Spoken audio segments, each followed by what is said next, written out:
एक बार की बात है, महात्मा बुद्ध के शिष्य आनंद कहीं जा रहे थे।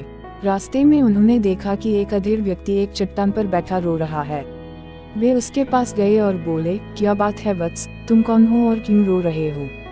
आनंद की बात सुनकर उस व्यक्ति की सिसाकियम थम गई। वह अपने आंसम पहुंचता हुआ बोला, मी पास के गांव का रहने वाला एक बदनसीब व्यापारी हूँ। मी जो भी काम करता हूँ वह बिगड़ जाता है। व्यापार के चक्कर में मैंने अपनी पत्नी के गहने घुमा दिए, मैंने अपने परिवार को भी खो दिया, यहाँ तक कि मेरा घर भी गिरवी पड़ा है। मुझे तो लगता है कि मैं किसी काम का नहीं हूँ, मेरी किस्मत ही खराब है। उसकी बात सुनकर आनंद बोले, तुमसे किसने कहा वत्स कि तुम्हारी किस्मत खराब है? जरा मैं भी तो जनूं कि तुम्हारी किस्मत में क्या खराबी है। वह व्यक्ति बोला, पहले मैं खेती करता था, पर हर साल उसमें घाटा होता था। कभी सूखा पड़ जाता तो कभी ज्यादा बारिश के कारण फसल बर्बाद हो जाती। इससे परेशान होकर मैंने व्यापार करने का निश्चय किया। मैंने पत्नी के गहने बेचकर अपना व्यापार शुरू किया, लेकिन मेरा व्यापार नहीं चला। शुरू में परिवार वालों ने मेरा साथ दिया, लेकिन जैसे जैसे मुझे नुकसान होने लगा, मेरे परिवार वाले भी मुझसे दूर हो गए। मैं यह सब उनके लिए ही कर रहा था, लेकिन अब वे लोग मुझे देखकर नजरें फेर लेते हैं और मुझे ही मेरे परिवार की दुर्दशा का जिम्मेदार ठहराते हैं। उस व्यक्ति ने एक लंबी सी सांस ली और फिर बोला, मेरा एक मित्र है, उसने भी मेरे साथ अपना व्यापार शुरू किया था। उसका व्यापार अच्छा चल रहा है। वह जब भी मेरे घर आता है तो अपनी सफलता की कहानी सुनाता है। उसकी बातें सुनकर मेरे घर वाले भी कहते हैं कि उसे देख और कुछ सीख। हमें तो लगता है कि तेरे वश का कुछ भी नहीं है। उन लोगों की बातें सुनकर अब तो मुझे भी लगने लगा है कि शायद मेरे वश का कुछ भी नहीं है। अब तो मुझे अपना जीवन ही व्यर्थ लगने लगा है। मेरे मन में ख्याल आता है कि अपना जीवन समाप्त कर लूं। मैं यहाँ आया भी इसी इरादे से था, लेकिन हिम्मत नहीं कर पाया, इसीलिए यहाँ एकांत में बैठा विलाप कर रहा था। आनंद बोले, ओह तो ये बात है, वैसे क्या तुम इसके अलावा कुछ और भी कहना चाहते हो? उनकी बात सुनकर वह व्यक्ति बोला, एक और मेरा हर काम खराब हो जाता है, दूसरी ओर मेरा मित्र है जो हर समय मुझे नीचा दिखाने का प्रयत्न करता रहता है। मुझे समझ में ही नहीं आता है कि मैं क्या करूं। आनंद बोले, क्या तुम अपने मित्र की बातें सुनकर दुखी हो जाते हो? हाँ, मैं उसकी बातें सुनकर स्वयं दुखी हो जाता हूँ, उस व्यक्ति ने जवाब दिया। आनंद ने पूछा, तुम्हें किस बात का दुख होता है, अपने असफल होने का या फिर मित्र के सफल होने का? उनका सवाल सुनकर वह व्यक्ति एक पल के लिए सोच में पड़ गया। फिर वह बोला, अगर सच कहूँ तो मुझे अपने असफल होने का उतना दुख नहीं होता है जितना कि मित्र के सफल होने का होता है। अर्थात यदि तुम्हारा मित्र असफल हो जाए तो तुम्हें खुशी होगी? आनंद ने प्रश्न किया। वह व्यक्ति बोला, हाँ, मुझे बहुत खुशी होगी। इसका मतलब है कि तुम्हारी खुशी तुम्हारे मित्र पर निर्भर है। आनंद बोले, अगर वह चाहे तो तुम्हें खुश कर सकता है और अगर वह चाहे तो तुम्हें दुखी कर सकता है। तुम स्वयं से न तो खुश हो सकते हो और न ही दुखी हो सकते हो, अर्थात तुम अपने मित्र के गुलाम हो गए हो, इसलिए तुम्हारा कुछ नहीं हो सकता। ऐसा न कहे महात्मना, उस व्यक्ति ने हाथ जोड़ दिए, आपकी बातें सुनकर मुझे कुछ आशा बंध रही है। आनंद बोले, जब हम किसी से आशा बांध लेते हैं तो उस पर निर्भर हो जाते हैं। ऐसे में हमारी खुशी और दुख भी उस पर निर्भर करने लगता है। इससे बेहतर है कि तुम अपने आप से आशा बांधो। जब तुम ऐसा करोगे, साथ ही पूरे जतन से काम करोगे, तो तुम्हें सफलता अवश्य प्राप्त होगी। कहते हुए आनंद ने एक पल के लिए उस व्यक्ति की ओर देखा, फिर अपनी बात आगे बढ़ाई।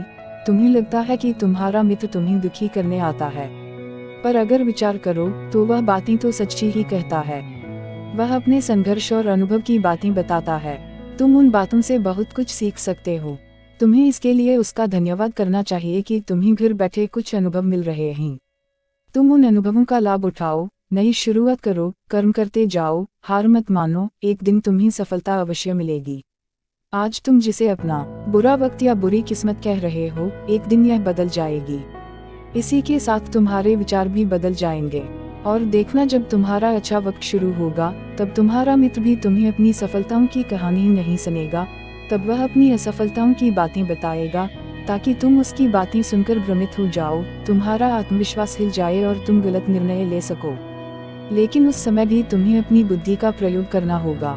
तुम्हारा मित्र जैसे आज तुम्हें दुखी करने आता है, उसी तरह उस समय भी वह तुम्हें दुखी करने आएगा, क्योंकि जिस तरह उसे दुखी देखकर तुम्हें मजा आता है, उसी तरह उसे भी तुम्हें दुखी देखने में उतना ही मजा आता है। वह व्यक्ति बोला, आपने सही कहा, लेकिन मेरा सबसे बड़ा दुख यह है कि मेरे परिवार के लोग भी इसमें शामिल हैं। वास्तव में मैं तो अपने परिवार के लिए अच्छा करना चाहता था, लेकिन वे लोग भी मेरी बात नहीं समझते हैं।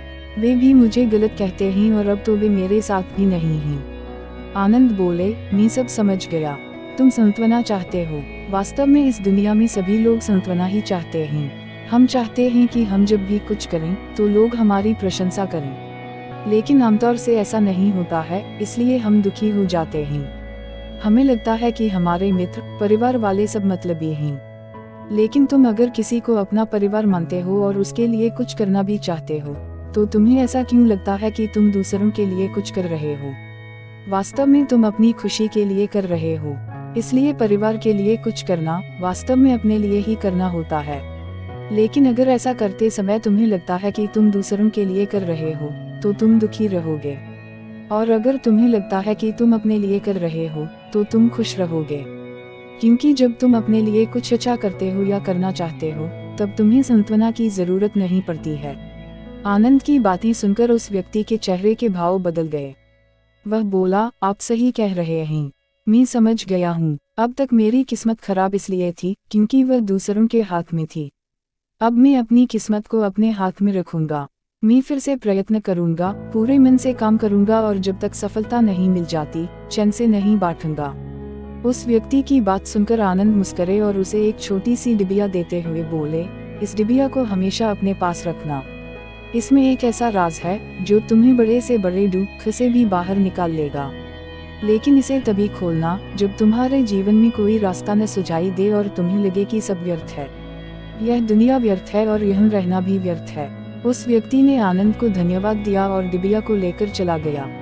उसने नए उत्साह के साथ फिर से अपना व्यापार आरंभ किया। उसका व्यापार चल निकला। अपनी मेहनत और लगन के बल पर वह एक बड़ा व्यापारी बन गया। परिवार वाले भी उसके साथ आ गए और उसका जीवन हंसी खुशी बीतने लगा। अब वह भूतकाल का रोना छोड़ चुका था। वह भविष्यकाल की भी चिंता नहीं करता था, बस अपने वर्तमान को संवारने में लगा रहता था। और जो कुछ भी वह करता था, वह अपने लिए करता था, अपनों के लिए करता था। इसलिए वह प्रसन्न था। उसके जीवन में अब कोई दुख नहीं था। लेकिन वक्त हमेशा एक जैसा नहीं रहता है, वह बदलता रहता है। उसके जीवन में भी बदलाव आया। एक दिन उसके राज्य पर पड़ोसी राजा ने चढ़ाई कर दी। उसने इस राज्य पर अपना कब्जा कर लिया। उसके सैनिकों ने चारों ओर लूटमार मचा दी। उन्होंने व्यापारी का सारा धन लूट लिया। उसके घर में आग लगा दी। जान बचाने के लिए उसे अपने परिवार के साथ वहां से भागना पड़ा। वह व्यक्ति अपने परिवार के साथ कई दिनों तक इधर उधर भटकता रहा। वह दाने दाने को मोहताज हो गया। उसका बच्चा बीमार हो गया। इलाज के अभाव में वह तड़पने लगा। यह देखकर उसका हृदय चीत्कार कर उठा। वह कैसे अपने बच्चे का इलाज कराए? उसके पास तो खाने के लिए भी पैसे नहीं थे। ऐसे में उसे एक बार फिर निराशा ने घेर लिया। उसे लगने लगा कि उसका जीवन व्यर्थ है, सारी दुनिया व्यर्थ है, किसी भी बात का कोई मतलब नहीं है। भले ही आप जीवन में कितना भी कुछ कर लो, कितनी भी सफलता हासिल कर लो, पर अंततः यह जीवन समाप्त ही होता है।